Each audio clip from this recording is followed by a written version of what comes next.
Mesdames, Mesdemoiselles, Messieurs, bonsoir. Partout en France, on a évoqué le souvenir de la guerre 14-18 au pied des monuments aux morts. À Paris, comme le veut la tradition, c'était François Mitterrand qui présidait la cérémonie. François Cornet. 1 400 000 morts effectivement dans les rangs des poilus, une moyenne de 1000 tués par jour, 52 mois de combat dans les tranchées du 3 août 14 au 11 novembre 18. Les témoins, les rescapés de cette grande guerre, ce que l'on appelle avec respect et affection les anciens combattants, ne seraient plus aujourd'hui, en ce 73e anniversaire de l'armistice, que 8000 Français et Allemands. Seule leur présence chaque année sous l'Arc de Triomphe, autour des monuments aux morts, dans toutes les communes de France, rappelle aux générations ces heures noires de l'histoire, les souffrances et les sacrifices dans les tranchées, la victoire ou la défaite de celle qui devait être la der des der. 14-18 ne sera malheureusement pas la dernière. En rendant hommage ce matin aux soldats inconnus sous l'Arc de Triomphe, le président de la République a voulu honorer tous les morts de toutes les guerres dans lesquelles la France a été impliquée.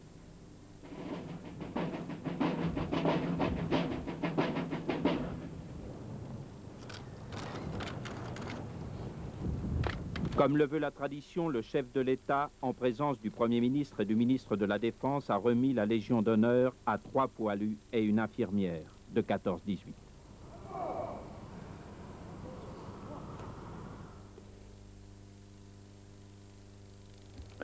La modification de la Constitution proposée hier par le chef de l'État a amené son flot de réactions. Dernière en date, celle de Dominique Baudis, le président exécutif du CDS. Selon lui, François Mitterrand a donné le sentiment d'une diversion sans répondre aux préoccupations des Français. Il était interrogé chez nos confrères de la 5. Les conditions de modification de la Constitution avec Roland Sicard. Les constituants de 1958 avaient voulu des institutions faciles à modifier. L'article 89 prévoit donc une méthode simple. Le président de la République ou les parlementaires peuvent prendre l'initiative de réformer la Constitution. Le texte doit être d'abord adopté en termes identiques par le Sénat et par l'Assemblée nationale. Il est ensuite soumis au référendum, un référendum qui n'est pourtant pas obligatoire. Le président de la République peut en effet préférer réunir le Congrès, c'est-à-dire le Sénat et l'Assemblée nationale. Si le Congrès approuve le texte à la majorité des 3/5, le texte est adopté.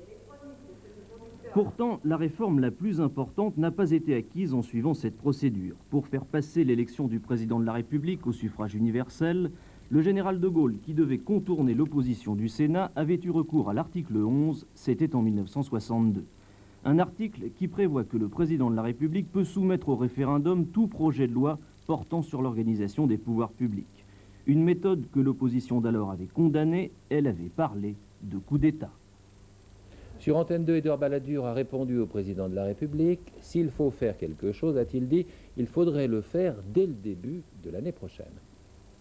Que le RPR et l'UDF se réunissent rapidement, c'est ce que je souhaite, et c'est ce que je serai tout à fait tenté de proposer, qu'elles examinent les intentions de M. Mitterrand, et qu'elles élaborent rapidement leur position commune, puisqu'il y a quand même une partie de piège à l'opposition dans les propositions du président de la République, leur position commune, d'une part, sur les dates que propose M. Mitterrand. Je répète que je souhaiterais une date plus avancée et non pas juste avant les élections législatives, ou alors après. Et deuxièmement, sur le fond. Et je souhaite que le RPR et l'UDF arrêtent très vite leurs propositions et éventuellement rédigent les textes nécessaires. La grève des électrotechniciens de l'aviation n'aura pas trop perturbé le trafic aujourd'hui. Tous les avions prévus ont pu décoller. Quelques retards ont été cependant enregistrés en fin de journée. Pour demain, le directeur général de l'aviation civile nous apporte les précisions nécessaires. Il faudra aussi être patient. La journée de mardi sera nettement plus chargée puisque nous sommes nous sommes sortis du week-end de congé et donc nous avons le trafic professionnel qui reprend d'autant plus fort. Donc nous aurons une journée assez chargée. Donc il faut s'attendre à des difficultés au point de vue retard. Je ne peux pas dire que la ponctualité sera parfaite. Nous sommes dans une journée de grève puisque la grève se termine que mercredi matin. Néanmoins, j'espère que les moyens que nous avons prévus de mettre en place permettront de faire passer le trafic dans des conditions convenables, acceptables. À Vienne, en Autriche, le parti nationaliste devient numéro 2 dans la capitale. Il confirme ainsi ses succès lors des dernières élections régionales. La campagne électorale avait pour thème la lutte contre l'immigration. Dorothée Oliéric.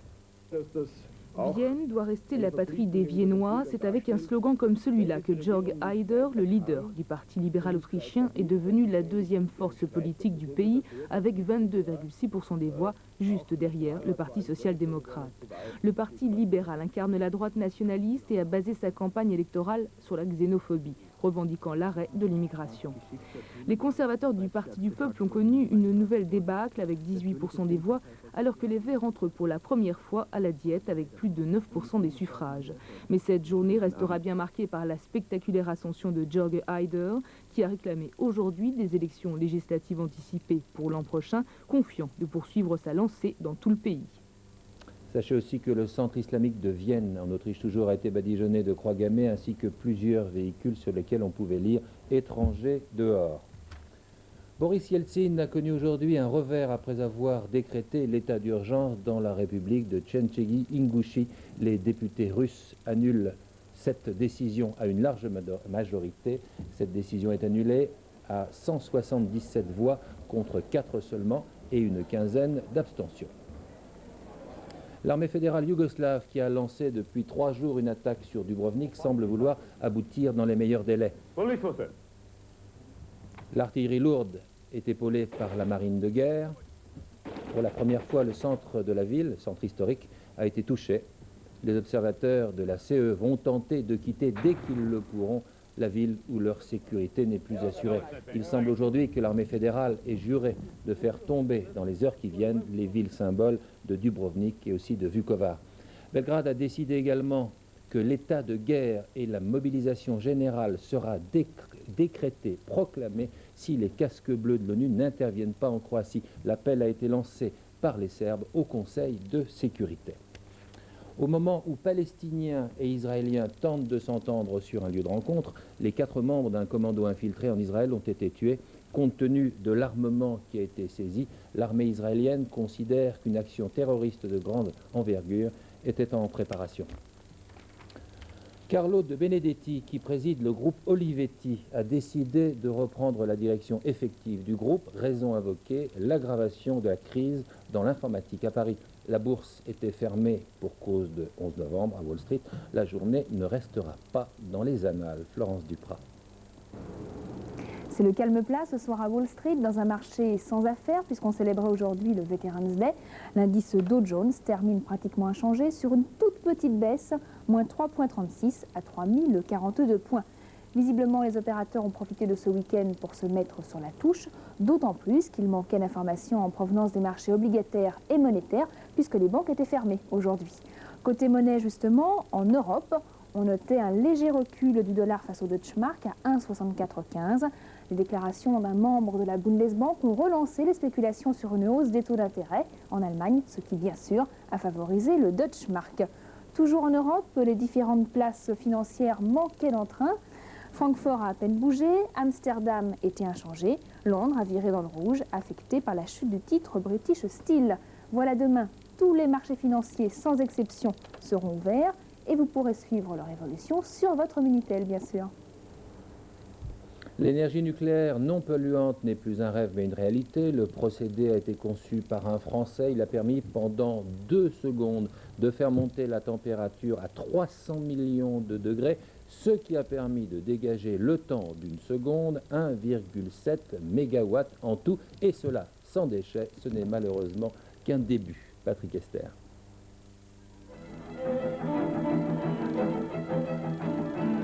Depuis sa formation, il y a 4,5 milliards d'années, le Soleil dissipe dans l'espace une quantité incroyable d'énergie. Ce secret qui donne la vie aux étoiles, c'est au cœur même du Soleil qu'il faut le chercher.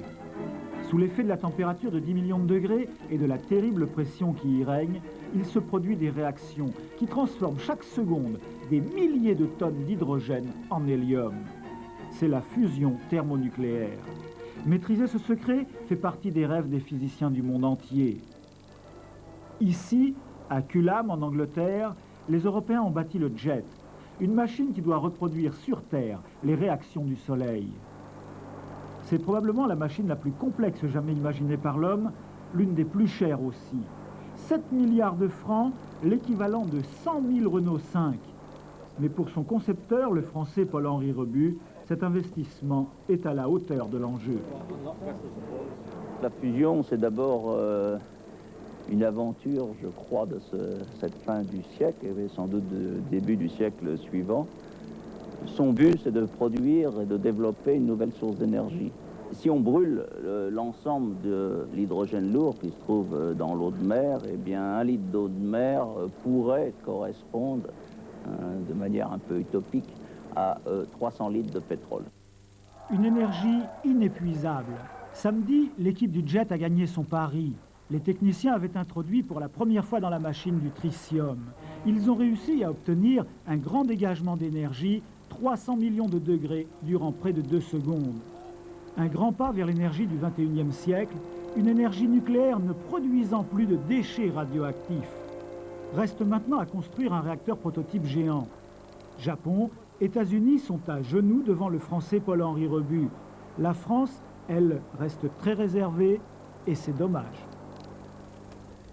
Yves Montand sera enterré mercredi prochain au cimetière du Père-Lachaise à Paris aux côtés de Simone Signoret. Aujourd'hui, ils étaient encore nombreux ceux qui étaient venus lui rendre un dernier hommage. Marie-Hélène Bonneau. La nuit est tombée sur le boulevard Saint-Germain où les admirateurs anonymes continuent à venir rendre un dernier hommage à Yves Montand. Tout au long de cette journée grise de 11 novembre, ils ont attendu dans le froid pour signer le livre d'or, quelques mots sur 12 cahiers. Tu as été notre jeunesse, ou encore, vous nous avez quittés un jour d'automne, à l'époque où les feuilles mortes se ramassent à la pelle. Merci de nous avoir donné tant de joie. C'était un merveilleux bonhomme, d'une simplicité extrême. Vous êtes triste? Beaucoup. Et ma femme, moi, elle aussi. Et vous l'aviez vu sur scène? Je l'ai vu, oui. Ma femme a vu son premier récital à l'Étoile. Il y a une 35 ans de ça déjà, que les années passent vite. Qu'est-ce que vous retiendrez de lui particulièrement? La gentillesse, d'abord le talent.